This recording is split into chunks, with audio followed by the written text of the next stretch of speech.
of the Lord.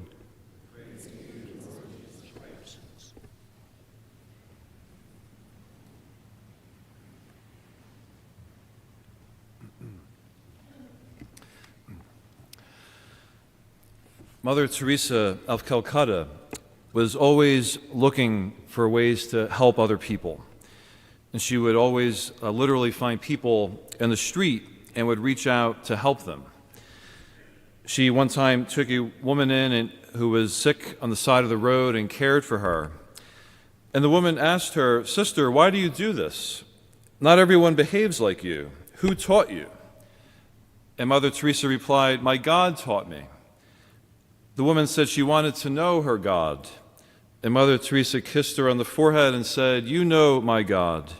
My God is called love." Why did Mother Teresa act in this way?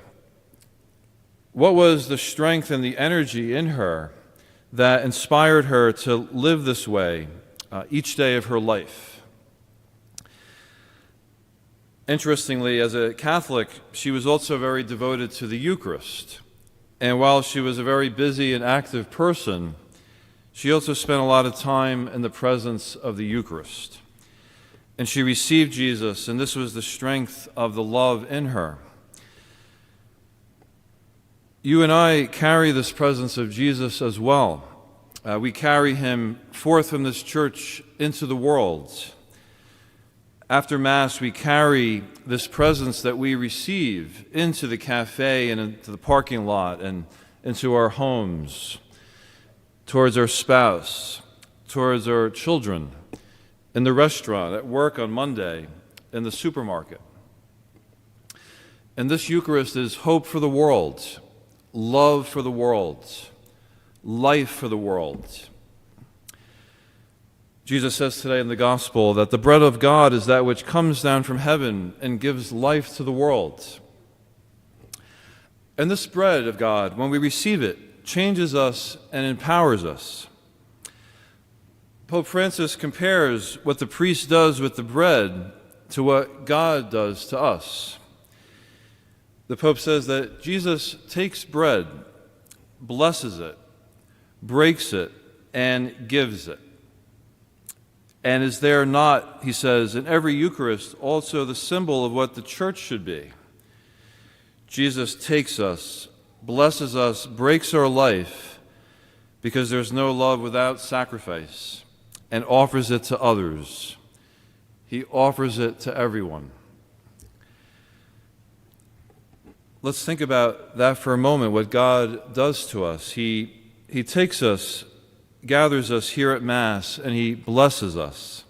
He loves us. He shows us the goodness inside of each one of us.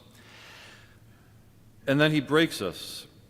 He shows us at a deep level where we can be even better and more loving.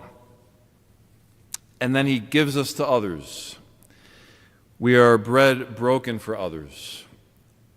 You are bread broken for others as spouses, a gift, companion, and support for your spouse, living the words of St. Paul, often chosen at weddings, that love is patient, love is kind, it is not jealous, is not pompous, is not inflated, is not rude, it doesn't seek its own interests.